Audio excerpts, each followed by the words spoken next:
शानदार प्रश्न की तरफ।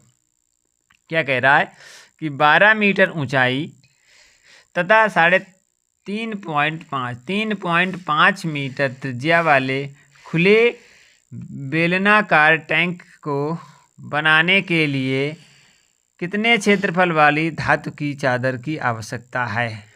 तो हमें धातु की चादर बनाने की कितनी आवश्यकता है। तो आइए साथियों, सबसे पहले इसकी त्रिज्या दी है तो लिखेंगे h। तो आपके लिए यहाँ पे बेलन की ऊंचाई दी है, क्या लिखा है, सबसे पहले लिखेंगे हल, और हल में लिखेंगे बेलन की क्या, बेलन की ऊंचाई कितनी आप कहेंगे। तो बेलन की ऊंचाई है 12 मीटर। बेलन की ऊंचाई 12 मीटर, ठीक है। अब इसके बाद वो कह रहा है कि त्रिज्या कितनी दी है, 3.5 मीटर। देखो ऊंचाई को हम h से, और बेलन की जो त्रिज्या है क्या, बेलन की त्रिज्या को हम r से डिफाइन करते हैं। कितना दिया है, 3.5 मीटर। अब दो चीज़ें हमें मिल गई, क्या क्या मिल गया, बेलन की त्रिज्या और बेलन की ऊंचाई, ठीक है। अब हमें क्या ज्ञात करना है। इसके बाद वो कह रहा है कि खुले बेलनाकार टैंक को बनाने के लिए, खुले बेलनाकार की बात आई तो देखो टैंक जो बेलनाकार होती है, कोई चीज़ बेलनाकार होगी तो इस प्रकार से होगी, ठीक है। और एक इसका ये धरातल होगा ये, और एक ये होगा, ये एक बेलनाकार है। तो इसकी देखो ऊंचाई कितनी दी है, तो आप कहेंगे h दी है, कोई बात नहीं। और इसमें जो इसकी त्रिज्या दी है, त्रिज्या कितनी दी है, तो आप कहेंगे 3.5। साथियों त्रिज्या 3.5 है, और खुला बता रहा है, क्या होना चाहिए, खुला। तो यानी कि ऊपर वाला जो ढक्कन है वो नहीं है, ठीक है। क्या है, नीचे वाली तरी है। तो ये क्या है, ये वृत्त है। तो अब निकालेंगे बेलन का पृष्ठीय क्षेत्रफल और क्या, बेलन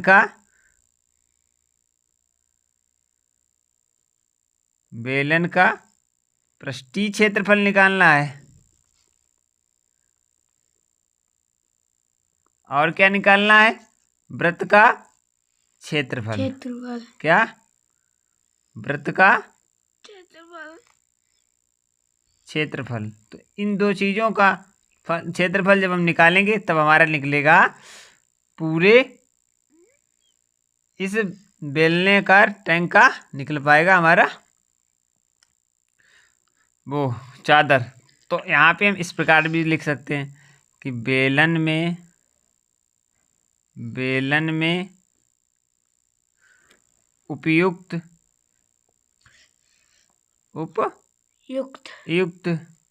चादर का क्षेत्रफल इक्वल टू बेलन में उपयुक्त चादर का क्षेत्रफल इक्वल टू, क्या लिखेंगे, बेलन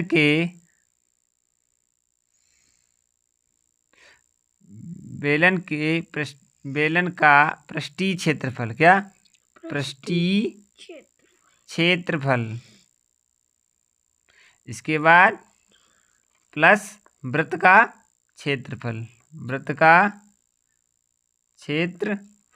तो इतना होता है। अब आपको मालूम होना चाहिए बेलन का पृष्ठीय क्षेत्रफल क्या होता है। तो आप कहेंगे पाई आर एच, 2πr/h, ठीक है। और प्लस वृत्त का क्या होता, πr², ठीक है। इन्हें दोनों को हम जो जोड़ेंगे, बेलन के पृष्ठीय क्षेत्रफल 2πr/h और वृत्त का क्षेत्रफल πr², ठीक है। इतना आप लोगों को मालूम है। तो 2 पाई का मान कितना है, आप कहेंगे 22/7 है, आर कितना है तो आप कहेंगे 3.5 है। एच कितना है तो आप कहेंगे 12 मीटर है। प्लस का निशान लगाएंगे। आर कितना है तो आप कहेंगे पाई है 22/7, तो 22/7 लिख लेंगे। आर स्क्वायर है तो 3.5 इंटू 3.5 ये हमारा। अब इसका हमें निकालना है मान, तो कैसे निकलेगा देखो 7 पना तो कितनी बार 5 बार जाएगा तो 0.5 यहाँ पे हो जाएगा। इसी प्रकार इसका करेंगे 7 पना 35, 7 पना 35 तो इसका भी 0.5 आ जाएगा। ठीक है, कोई दिक्कत नहीं। अब हमें ऊपर वाले का गुणा करना है। कितना है 12 दूनी 22 दूना 44 गुणे 0.5 गुणे 12 प्लस 22 गुणे 0.5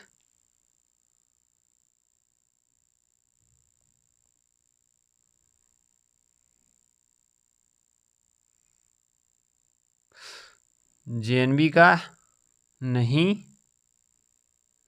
हाँ जेएनबी का भैया, ये जेएनबी का ही तो हम पढ़ाते हैं। ये है इस समय इस सैनिक स्कूल का है पेपर, क्लास 6 का ही है ये।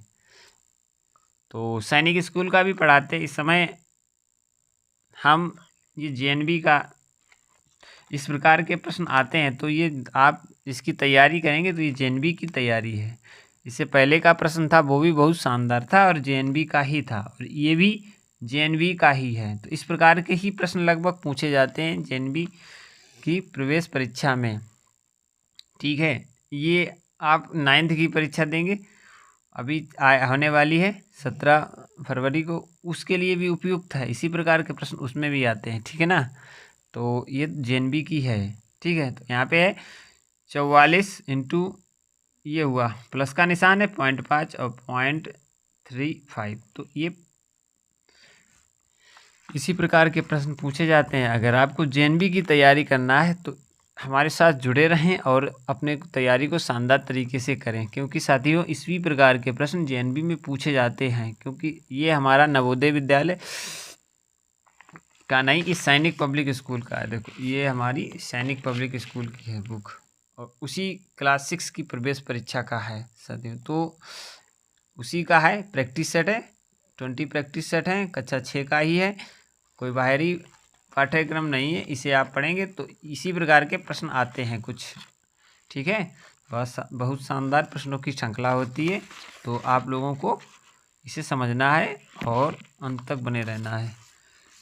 अब हम लोग इसे हल करेंगे जहाँ पे हम लोग हल करते थे। ठीक है, अब यहाँ पे हमारे पास इनका गुणा करने का रह गया, तो इसका गुणा कर लो। कितना आएगा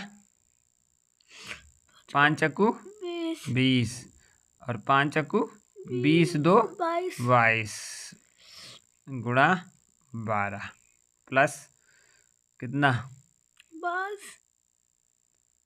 इसका कितना आएगा 5 दूनी 10 5 दूनी 10 10 और 1 11 11 3.5 कितना आएगा 12 दूनी 22 अरे 12 दूनी 24 की 4 हासिल 2 12 दूनी 24 और 2 26।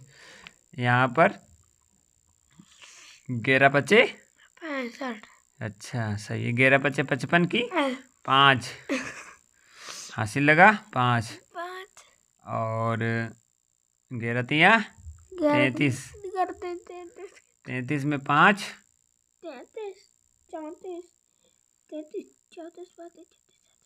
38.5 इसको जोड़ेंगे तो कितना आएगा, तो 5 तो ऐसे रहेगा और 8 4 12 की 2 हासिल 1, तो यहाँ पे 6 3 9 और 1 10 2 और 1 3 और 1 अंक के बाद दशमलव कितना आएगा 302.5 मीटर स्क्वायर 302.5 मीटर स्क्वायर। इसके लिए ऑप्शन नंबर डी बिल्कुल सही होगा। आशा करते हैं साथियों ये प्रश्न आपको समझ में आया होगा। आइए साथियों शानदार तरीके से अगले प्रश्न को देखेंगे और इस प्रश्न को हल करने का प्रयास करेंगे।